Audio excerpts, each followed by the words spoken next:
Hello, everyone, and welcome to today's webinar that's going to be on the pathodynamics of first MPJ disease. And so we're excited to have you join us today for this exciting webinar. And of course, what I always do is to try to open our eyes to a new way of looking at this disease process.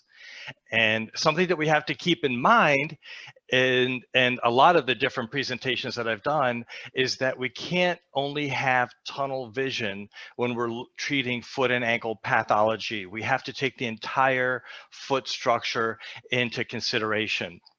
And something else that I always want to bring into the forefront of any time that we are examining a patient, this patient has come to us because they have some kind of a concern.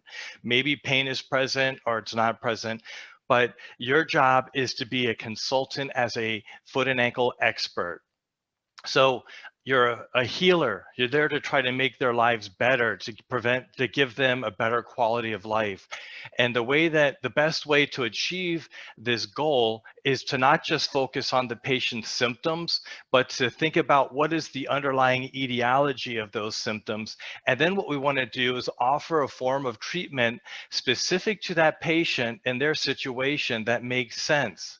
So if we only address the symptoms without fixing or addressing the underlying etiology, it's only a matter of time before those symptoms reoccur.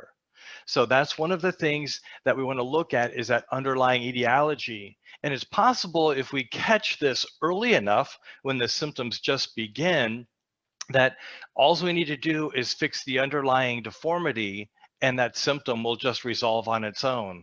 Of course, there's a limitation to that because as any disease process, a critical threshold is reached. When that critical threshold is reached, and it's kind of a breaking point, and then there's no going back. And so then that's where we have to offer even more treatment modalities. So what we're talking about today in this webinar is first MPJ disease. So what is this? Well, it's the osteoarthritis of the first metaphalangeal joint. There's a degeneration of the cartilage due to a chronic inflammatory reaction. Usually we're going to find bone reaction as well, and as exostosis, those bone spurs. And this is all in accordance to both Wolff's and Davis's laws of tissue reaction. So if we're getting rid of the cartilage is eroding away, we're getting bone spur formation, that's going to lead to a loss of the normal range of motion. And specifically here, we're dealing with lack of the normal dorsiflexion of the hallux on the first metatarsal bone. When that happens, we're going to end up with a compensated gait cycle. There's a reason why we need to have dorsiflexion of the first MPJ. Failure to have the dorsiflexion there will then lead to an abducted gait, and that can then have other effects to other parts of the body. So we get this whole chain reaction. When it comes to first MPJ disease, it is the most common arthritis within the foot and ankle affects the first MPJ. We know that the older you are, that more likely you are to develop this bone reaction, this bone disease within the joint there. When we look at all of the different forms of treatment, there's a lot of debate. There's a lot of controversy, and we're going to get into that in a little bit. Unfortunately, most, if not all, patients eventually are going to fail conservative care. So you can provide conservative care for a while, but eventually then they end up having some kind of surgery. What kind of surgery to give them? This is where there's so much debate. You go to any of the foot and ankle conferences that are being held all around the world, and there's the different camps of only conservative care, arthroplasty, arthroplasty with a joint, total or hemi, and then there's fusion of the first MPJ. So one of the things that I always want to get into is why did this disease occur to the first MPJ? Why are the other joints, the lesser MPJs, spared? And this really is a disease of the first MPJ. So that tells us that there is some kind of phenomenon going on in the first MPJ that's not occurring in the lesser MPJs.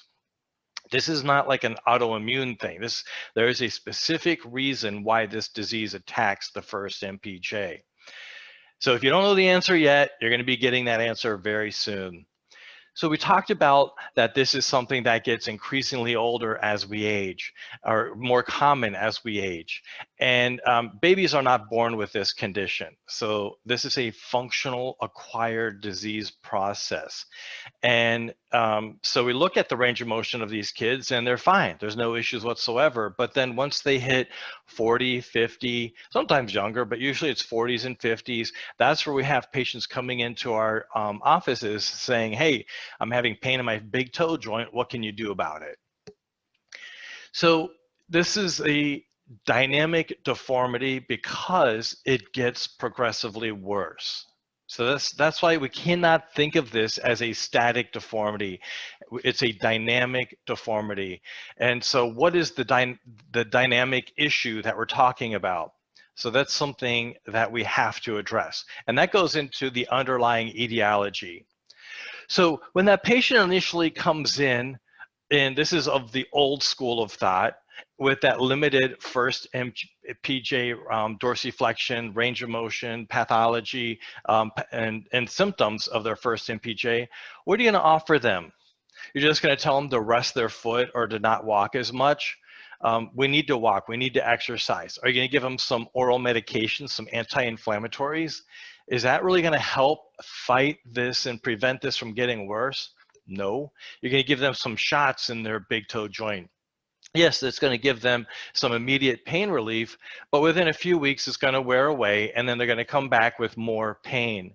And what's even worse is when you give them that anesthetic and local steroid into their first MPJ, that does knock away the pain. And pain is a warning signal that something is wrong. So what do? They don't have any pain. They go out and do more walking, and they cause more damage to their big toe joint, and they make the situation even worse. So you're gonna put some magnets on there, some range of motion, acupressure. Maybe you're gonna go with the latest trends and we're gonna put some of those stem cells or amniotic tissue in there. With the cartilage replacement therapy, there's some different synthetics.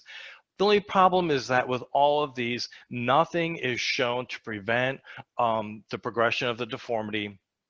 And so you'll have a short-term effect, but long-term, it doesn't make it any better. So conservative care is a watch and wait, and this disease process is continuing to get worse. So then when the non-surgical options fail, that's then where we go to surgery. So one of the most easy, common forms of surgery, whatever your technique, is to go in there and just simply remove the bone spurs, because you look at the spurs and you say, well, yeah, of course that's going to limit the motion. So let's go in and just get rid of those. And that seems, again, like a good solution. But if that's such a great solution, then why do we have so many hemi implants on the market? Why do we have so many surgeons that are out there advocating just to go ahead and fuse the first MPJ? So that tells us that we have a limitation of this. And, yes, this is the most recent study I could find looking at just a chilectomy of that. And initially, patients are pretty happy and satisfied, but it's only a matter of time before they come back to have more surgery. So one of the other commonly performed procedures is that we know that there's sometimes a long first metatarsal bone, and so surgeons will go in and shorten the first metatarsal.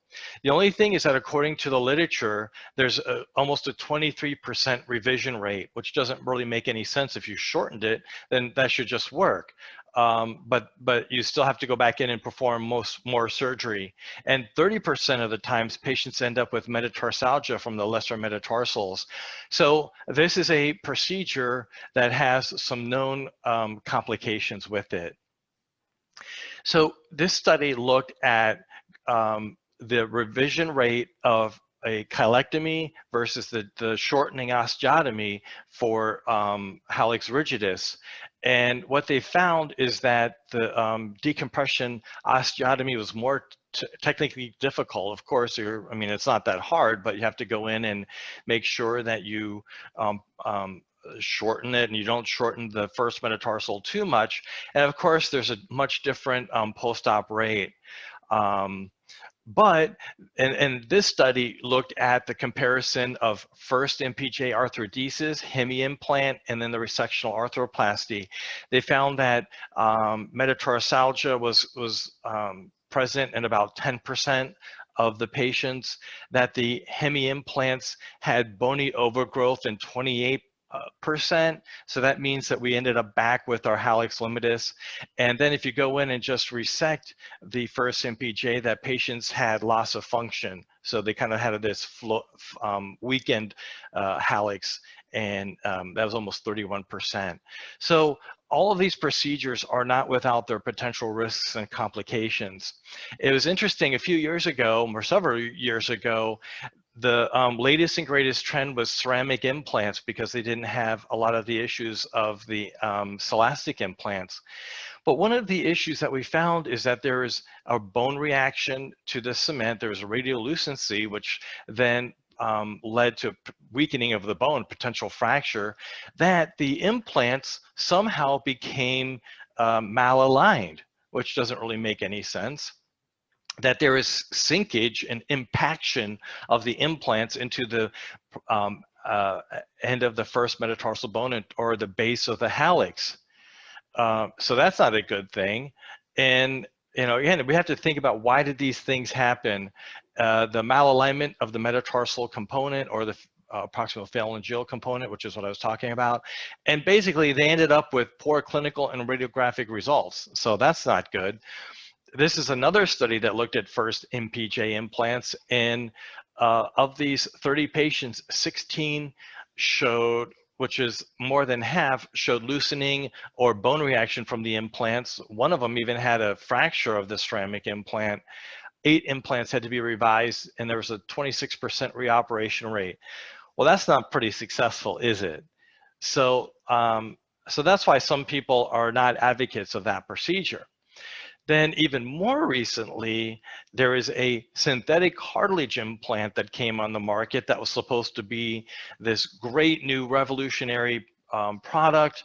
I knew personally that this was doomed to fail, but here's the evidence. So this is a very recent study, just in late of October last year, 2019, that showed that of the patients that underwent this procedure, 20% of them pretty much were just neutral. 11% were unsatisfied, 27% were very unsatisfied, 20% of them had to have further surgery, and 8% were converted into a joint fusion. So that's pretty disappointing. And again, they're looking at only the first MPJ, so that's the issue. And you think about, and again, with those advocates out there just saying, go ahead and fuse the first MPJ, this is something that you really need to be hesitant about.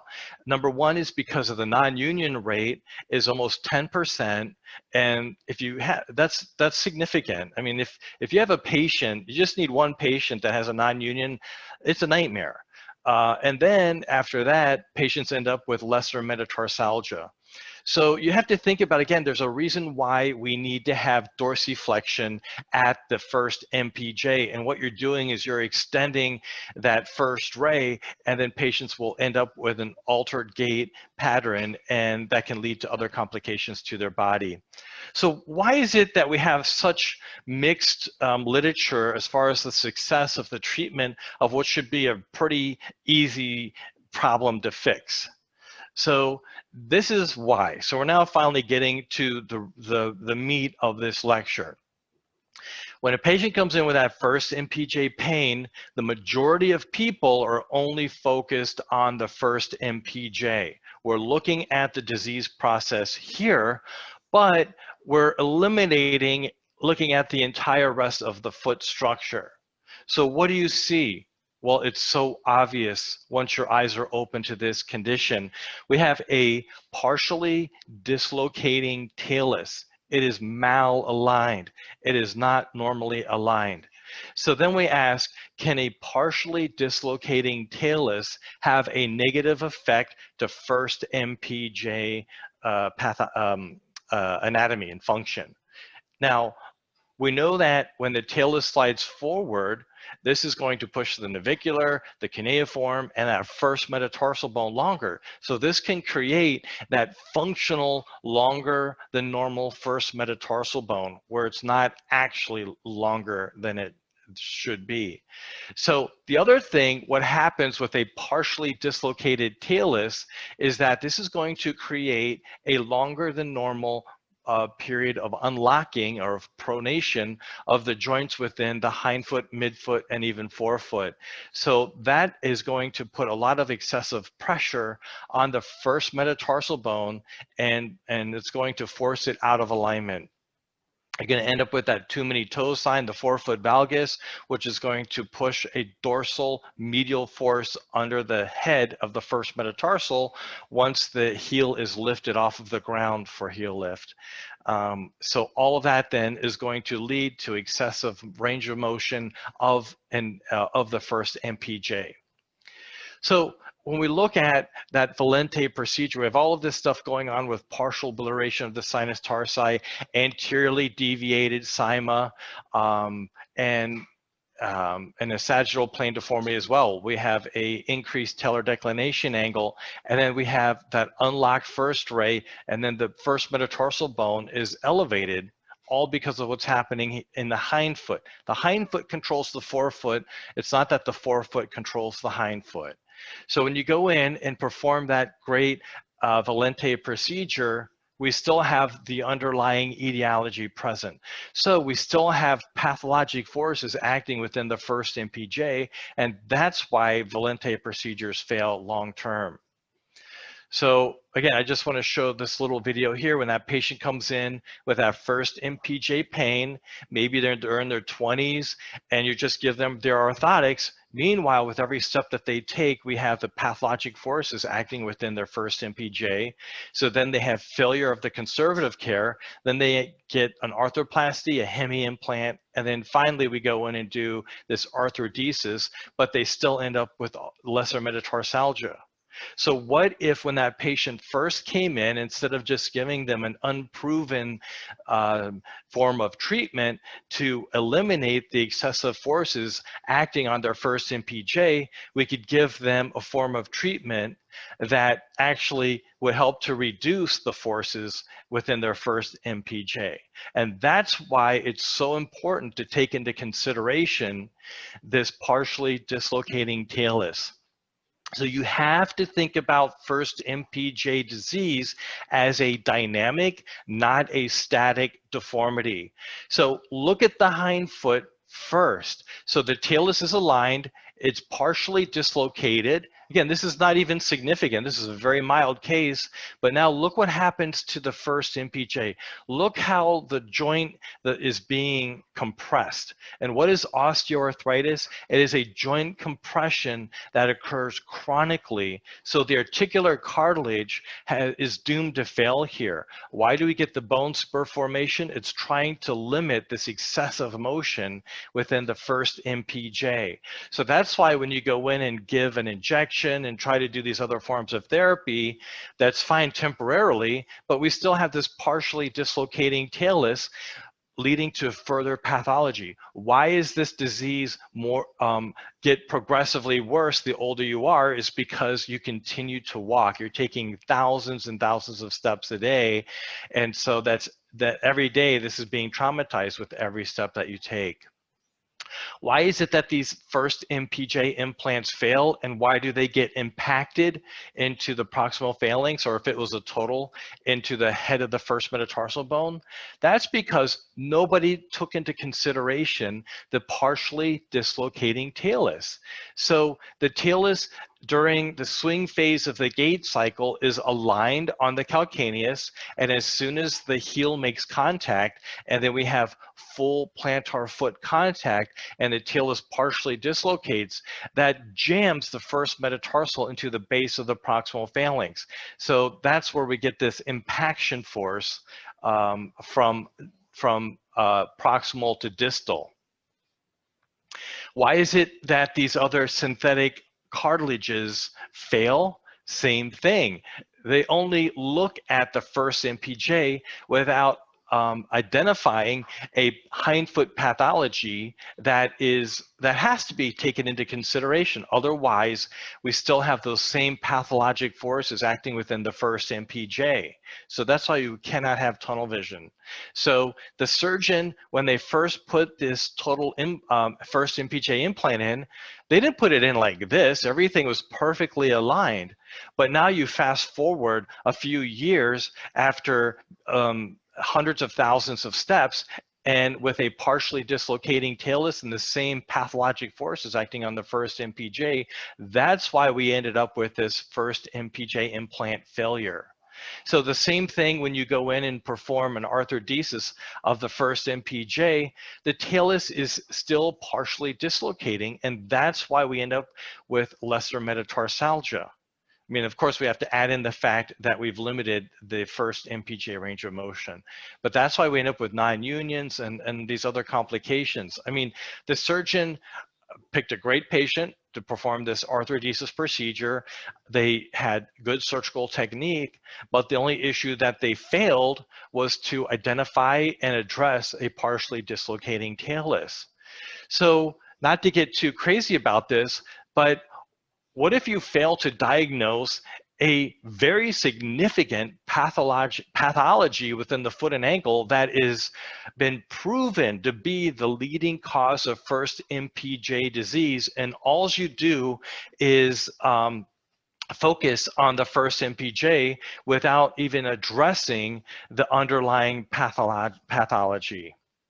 So according to the literature, we know, I mean, this is almost every article begins with the most common cause of Hallux limitus, Hallux rigidus is because of overpronation, hyperpronation, and that is caused by a partially dislocating talus. So it's subtalar joint instability, but it's all about the stability of the talus on the calcaneus. That long first metatarsal bone, and we're going to look at this in a little more, and then of course, the elevated first metatarsal. I mean, there's other causes of Hallux limitus and rigidus. You can have trauma and other things, but these are the three most common that's seen. So how do you get a metatarsus primus elevatus? Well, it starts back here in the hindfoot with a sagittal plane deformity of the talus partially dislocating on the calcaneus. This forces the navicular to drop. That unlocks the first metcuneiform joint, and as a reaction to the sagittal plane deformity in the hindfoot, the first metatarsal bone is then elevated. And I'm going to show you why this is significant in a few slides. So that's how we end up with that. Once we reposition the talus back on the calcaneus, then if this is a flexible deformity, we'll see how that first metatarsal bone drops down. How do we get this functional lengthening of the first metatarsal bone? Well, this is a weight-bearing fluoro of the same person. On the left here, this is with relaxed stance position with a partially dislocated talus. Okay, so we see the comparison of the end of the first metatarsal with the second metatarsal, and then once their hindfoot is realigned, we see how the first metatarsal bone shifts proximally, and we increase the distance between the first and second metatarsal bones. So that this is showing this dynamic deformity. So that's how we have this chronic compression and disease that's occurring on the first metatarsal head. So you can definitely see that. And if you don't believe me, here we can see it right here. So here's a younger patient who still has a pretty healthy joint space, but is definitely having a hallux, early hallux limitus. You can see that their foot's going from neutral stance position, where the talus is aligned on the calcaneus, to then relaxed stance position, where the talus partially dislocates on the calcaneus, and that is jamming the first metatarsal into the base of the proximal phalanx. So this is why if you give them injections or any form of therapy to their first MPJ, that's not going to fix the problem, because we still have this hindfoot misalignment that is negatively affecting the first MPJ. So when the first metatarsal jams into the base of the proximal phalanx, that's going to limit the amount of hallux dorsiflexion. So here we have the combination of the hindfoot and the forefoot. So you see how that talus is partially dislocating on the calcaneus, leading to the jamming of the first MPJ. This is a pathodynamic deformity, right? So I think I've hit that long enough. So we've gone over this multiple times. So the other thing, again, is just how we had the partially dislocating, and I want to bring this other factor in, and how the first metatarsal bone jams into the base of the proximal phalanx. But then what we also have to remember is that there are 7 tendons attached to the proximal phalanx that are then going, or to the hallux, that are then going to pull from distal to proximal. So we have proximal to distal forces and distal to proximal forces. So did I say that right? Proximal to distal and then distal to proximal, all pushing on that first MPJ. And that's why this is the most common location of arthritis in the foot over there. So think about this. Let's again put this into perspective. So as the talus, as the foot hits the ground and the talus partially dislocates, this is going to jam the first metatarsal into the base of the proximal metatarsal. And then think about heel lift.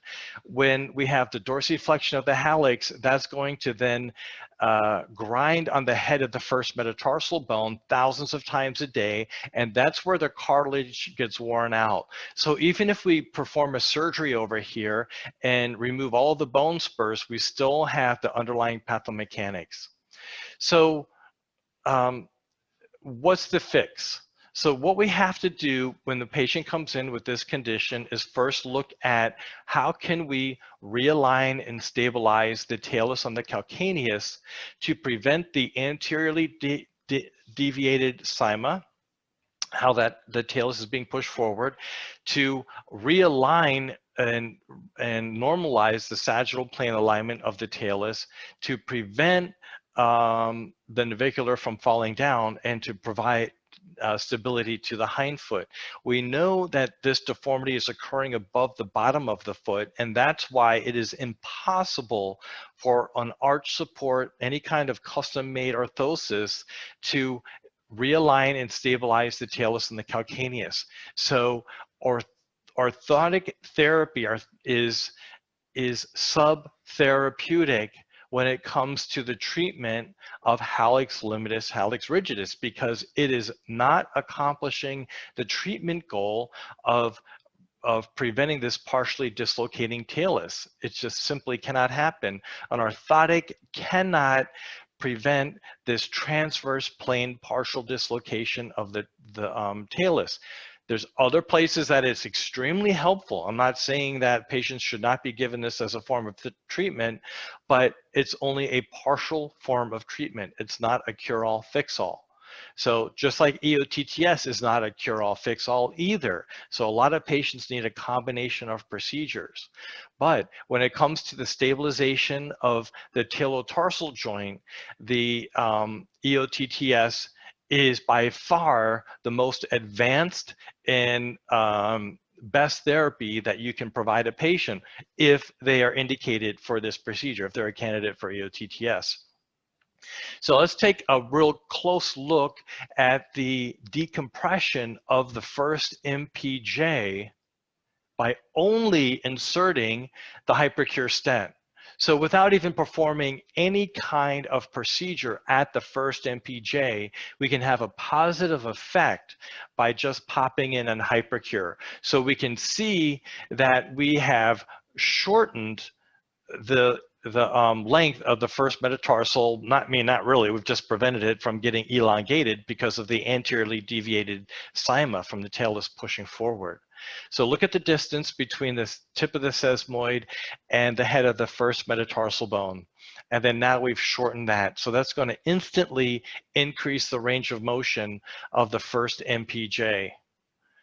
Okay, so we look at how we decrease the cyma line there.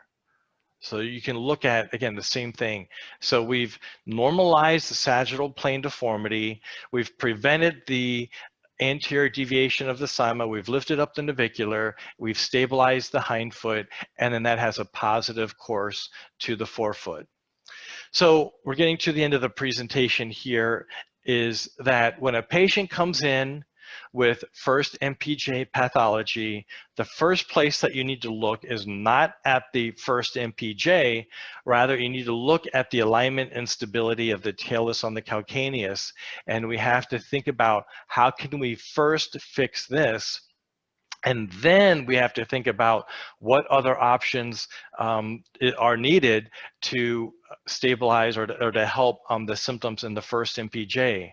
Because it's possible that once you only stabilize the hindfoot, that the first MPJ symptomatology goes away.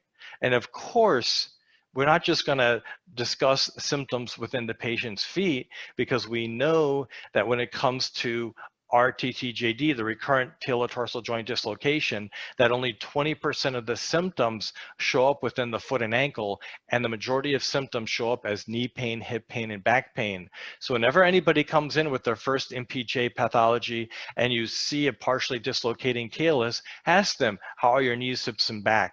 Most likely they also have pain there too. So we can have a positive effect on their knees, hips, and back by stabilizing their hind feet with HyProCure. So this is not just about foot issues, but their whole health in general.